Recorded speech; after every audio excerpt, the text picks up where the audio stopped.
Si vous demeurez fidèle à ma parole, vous êtes vraiment mes disciples. Alors vous connaîtrez la vérité, et la vérité vous rendra libre.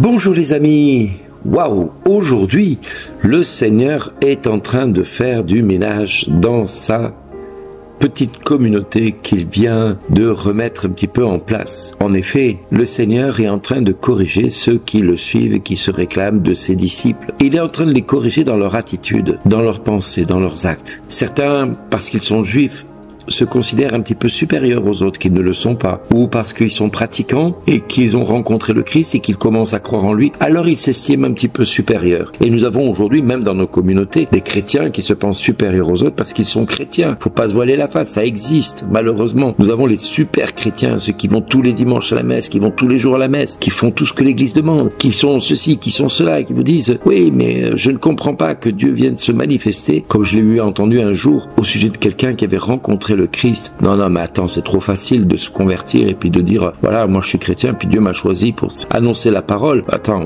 il a été dans le péché pendant toutes ces années et il parlait entre autres d'une personne qui avait été dans la drogue, dans la violence de tous les jours, et puis qu'un jour le Seigneur s'est manifesté à lui et cette personne ne comprenait pas qu'il soit devenu serviteur de Dieu. Parce que pour cette personne, non, il fallait mériter ce que nous vivions et c'était à une grâce que de mériter que d'être chrétien. Oui, c'est vrai que c'est bien d'avoir rencontré le Christ parce que nous avons été baptisés tout petits, que nous avons fait notre chemin dans le temps et que nous avons suivi le Christ tout au long de ces années et nous avons cherché la face de Dieu en allant à l'église, en allant faire le catéchisme, en faisant notre première communion, en faisant notre confirmation, en faisant tout ce que l'église demande. Et c'est très bien si tu as fait ceci, si tu as fait cela. Mais ça te fait pas et ça ne te rend pas supérieur à ceux qui, du jour au lendemain, rencontrent le Christ et confesse Jésus-Christ.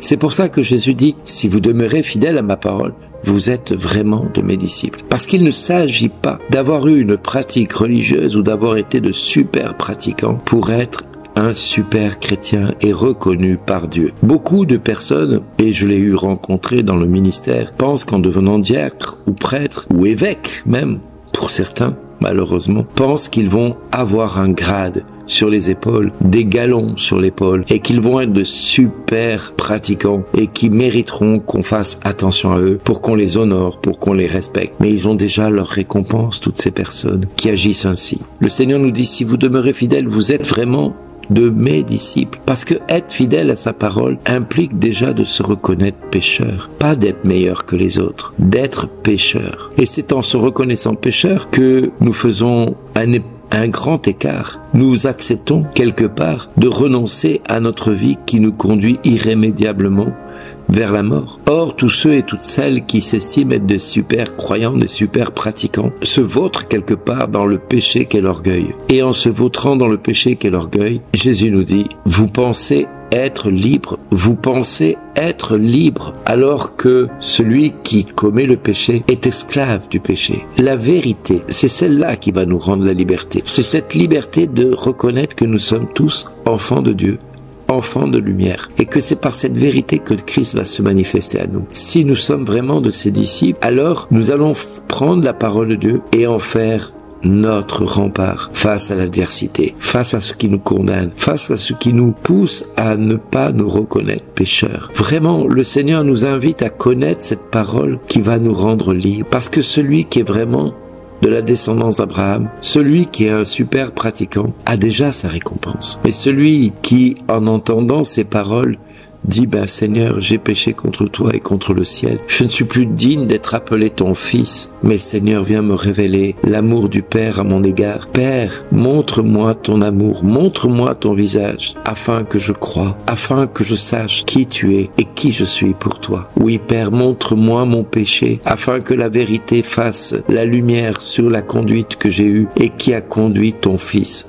à la mort. J'aimerais dire que si nous avions vraiment conscience de cette mort que Jésus a endurée et a vécue, et nous allons le découvrir le jour de la passion de Jésus, nous allons découvrir de quel amour nous sommes aimés. Nous allons découvrir cet amour-là, mais nous allons découvrir aussi l'amour du Père qui a donné ce qu'il avait de plus précieux entre ses mains, son propre fils, son fils unique. Il aurait pu dire à son fils, refaisons l'homme, recréons l'homme, parce que je suis capable de tout. Cette création n'est pas tout à fait celle que je voulais, mais voilà, le Père a tant aimé le monde qu'il a donné son Fils unique. Et c'est ça la vérité, c'est que le Père nous a tant aimé qu'il a donné ce qu'il avait de plus précieux, de ce qu'il y avait de plus honorable, de ce qu'il y avait de plus aimable, ce qui avait le plus de valeur à ses yeux. Il a donné son Fils unique, afin que quiconque acceptera de faire la vérité dans sa vie, puisse voir cette vie changer et se transformer de pécheur condamné, pécheur sauvé. Voilà mon ami. Alors, dans quelques jours,